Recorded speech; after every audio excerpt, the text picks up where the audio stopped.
이 성경론은요, 문제가 많은 교리입니다. 누구든지 신학 공부를 조금 했든지 안 했든지 간에 목사님들이라도 교회에서 설교할 때도 소위 니케이아 공회의에서 결정된 사실이라는 얘기를 가끔 명시했을 가능성이 있습니다. 주후 325년에 컨스탄틴 황제가 니케이아 공회의를 소집을 했다라는 얘기를 가끔 가다가 하시는 분들이 대개가 있습니다. 못 들어보셨으면 앞으로 들으실 가능성도 있어요. 대개의 경우는 한두 번 정도 들었을 가능성이 많고 아니면 여러 번 들었을 가능성이 많습니다. 공회의라는 말의 뜻은 기독교 전체에서 대의원들을 모아가지고 회의를 했다고 할 때 공회의라고 합니다. 근데 이제 대개의 경우 지금 교리사를 취급하는 사람들이 대개가 그냥 기독교회가 회의를 해서 결정한 사실이면 의뢰 공회의, 무슨 공회의, 토레이도 공회의 뭐 등등으로 그렇게 공회의라는 이름을 사용하는데 공회의라는 이름을 아무 때나 사용하는 건 아니고 그냥 회의, 지방 사람들이 모여서 회의했던 것은 그냥 지방회의예요. 그래도 지방회라는 명을 붙이지 않고 그냥 뭐 토레이도 공회, 토레이도 회의 뭐 등등으로 그렇게 표시를 하죠. 근데 그 공회의라는 이름이 습관화돼 가지고 나도 가끔 가다가 토레이도 공회의 같은 것은 공회의가 아니고 그냥 지방회였거든요. 그런데 토레이도 공회의라고 그렇게 노트도 그렇게 된 것을 볼 수가 있는데 그 차이가 있는 것입니다. 니케이아 공회의는 황제가 소집을 해가지고 기독교 전체에서 대의원들을 불러가지고 회의를 한 것이에요. 그러니까 그때 로마 제국의 황제였던 컨스탄틴이 원래가 기독교 관용령을 주후 316년에 내렸어요. 근데 이제 로마 제국이 동서 로마 제국으로 갈라지고 동로마 제국의 통령은 공동 통령은 대통령이 아니라 통령이 둘이 이제 공동 통령은 리시니우스라는 사람이고 서방 지역의 서방 로마 제국의 공동 통령은 컨스탄틴이었습니다. 공동 통령이었을 때 리시니우스를 만나가지고 강제로 압력을 가했어요. 기독교 관용령을 내리자. 근데 이제 여러분들이 혹시 서양 문화사를 배우신 분들은 기억을 하겠지만 원래 헬라나 로마는 다신주의 문명권입니다. 그러니까 다신주의 문명권이었기 때문에 기독교를 박해해야 될 하등의 이유가 없었던 나라예요. 근데 이제 기독교를 박해를 받았죠. 그래도. 그러니까 이제 이렇게 기독교를 박해하는 것이 옳지 않다. 근데 이제 컨스탄틴은 그 어머니가 예수를 잘 믿었던 분으로 돼 있어요. 황제가 되기 전이니까 무슨 특별히 뭐 왕후 뭐 이런 건 아니지만 저는 그 어머니가 신앙이 좋았던 분으로 그렇게 돼 있습니다.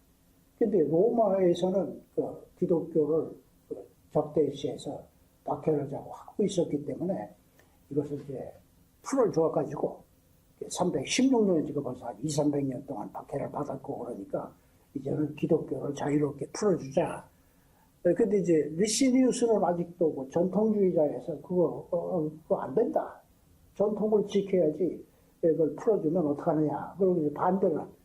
근데 이제 서방 로마 제국을 대표하는 지도자의 입장에서 압력을 가하기 시작을 했습니다. 근데 그동안에 전쟁을 여러 번 했거든요. 근데 승산이 없어요. 비슷한 세력을 가지고 있어서 번번이 승패자가 없이 끝나고 말고 그러고 그랬습니다. 그래서 이제 컨스탄틴이 관용령을 내리자고 압력을 가해가지고 리시니우스가 할 수 없이 사인을 하게 만들었습니다. 관용령에 사인을 하도록 만들었어요. 316년에 기독교 관용령이 선포가 됐습니다. 그러니까 이제 컨스탄틴은 자기 목적을 달성했으니까 기독교를 자유롭게 풀어줘가지고 자유롭게 신앙생활을 할 수 있도록 도웠고, 그래서 이제 기독교 박해가 끝난 거예요. 그런데 이제 리시니우스는 아직도 자기 고집을 버리지 않고 컨스탄틴이 압력을 강해가지고 자기가 사인을 하도록 만든 것에 대한 기분도 좋지 않고 그러니까 꾸준하게 기독교를 동방 로마 제국에서는 박해를 했습니다. 그러니까 자연히 같은 제국에서 동방과 서방으로 갈려지긴 갈려졌지만 자유롭게 왕래가 가능할 때니까 모든 사람들이 기독교에게 관용력을 베풀어서 관용 정책을 취하고 있는 컨스탄틴은 막 그냥 하나님처럼 모시고, 미시인에서 저놈은 저 고집불통이 아직도 기독교를 박해하고 있다. 그러니까 미움을 받기는 시작을 하고, 세력이 기울어지기 시작을 한 것입니다. 몇 년이 걸려가지고 323년인가 324년인가 황제위에 결과적으로 오를 수가 있었습니다. 리시니우스를 격퇴하고, 그래서 자기가 단일 지도자가 돼서 황제 통령으로 이제 대통령이라는 이름을 쓰는 대신 황제위에 올라가지고 컨스탄틴이 황제가 된 것이에요. 황제가 되고 나니까 제국을 통치하기 위해서 관리들이 많이 필요하잖아요. 충성스러운 관리들이 있어야 나라를 제대로 다스릴 수가 있다고. 한국 같은 경우는 지금 아무리 좋은 대통령이 당선이 돼도 관리들이 현찮은 사람들이어서 통치를 못합니다.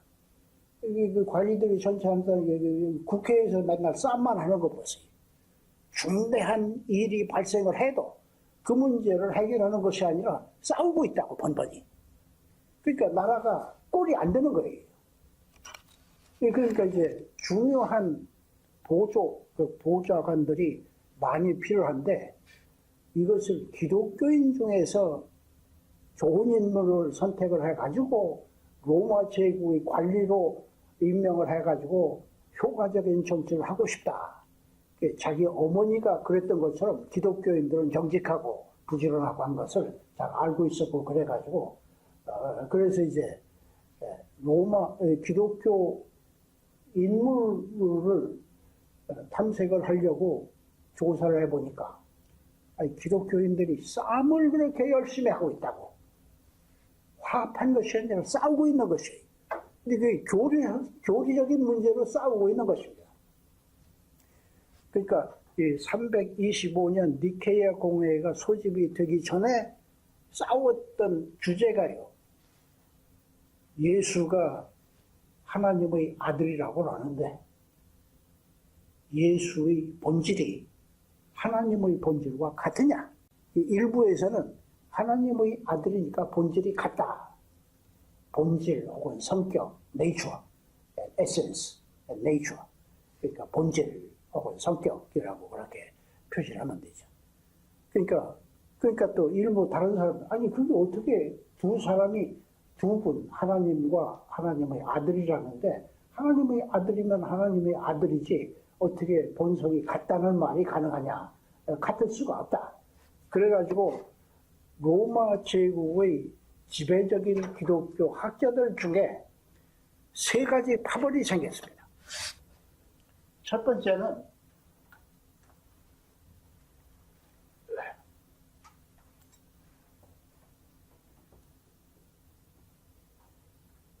호모 우시우스, 두 번째는 호모 이우시우스,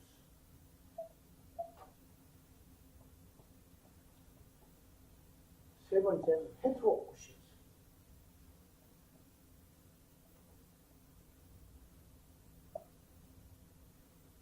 호모이 우시우스라는 말의 라틴어는 본질이 같다, 호모, 본질이 같다 하고 주장하는 것이고, 이것을 주장하고 나오는 것이 아타나시스입니다.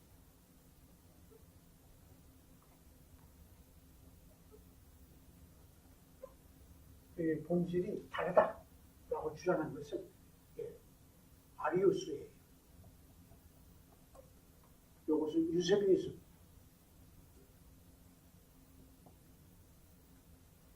근데 이제 문제가 이것이 아리우스는 알렉산드리아의 장로, 지금은 목사였습니다. 근데 이제 그 아타나시우스는 알렉산드리아 교회의 집사입니다. 지금은 집사는 평신도로 되어 있고 목사는 안수받은 성육자로 되어 있지만 원래는 집사가 지금의 전도사처럼 목사 되기 직전에 목사를 되기를 기다리고 있는 사람들이 집사라고 불렀습니다. 근데 이제 지금은 이제 변해가지고 집사는 평신도고 목사는 장로는 목사고 그렇게 이제 변화가 됐죠. 근데 아리우스는 이제 전도사격으로 젊은 사람이에요. 장로, 그러니까 이미 목사가 돼서 아주 원로급에 속하는 거물급 목사가 됐던 것입니다.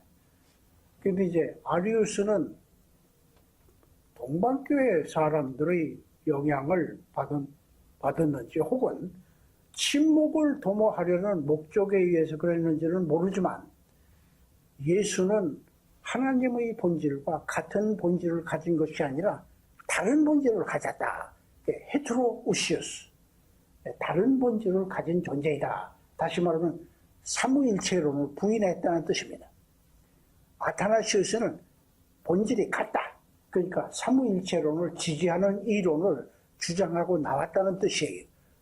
유세비우스는 가이사라에서 목회를 하던 장로, 역시 이제 목사 출신이고 원로급에 속하는 인물인데 이 친구는 또 이제 을에 그렇게 좌파가 있고 우파가 있으면은 중도파가 있는 것처럼 중도파로 비슷하다.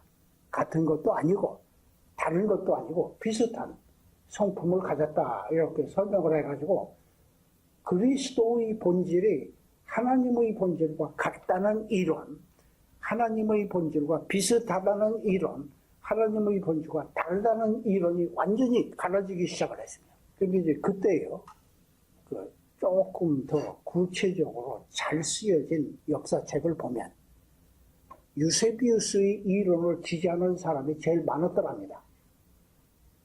그 다음번에 아리우스를 지지하는 이론이 또 이제 상당히 많고, 오히려 아타나시우스의 본질이 같다고 주장하는 이론을 지지하는 사람은 극소수이고, 근데 이제 컨스탄틴 황제의 정치적인 머리, 원래 그 리시니우스를 제압하고 단일 황제가 될 정도로 그렇게 머리가 아주 능란한 친구니까 그런 상황에서 제일 인기가 많았던 유세비우스의 이론을 지지를 해주면, 그래가지고 기독교를 대표하는 지도자로 인정을 해준 적이 되면 이름이 오만불선해가지고 맘먹자고 달려들 게 아니냐.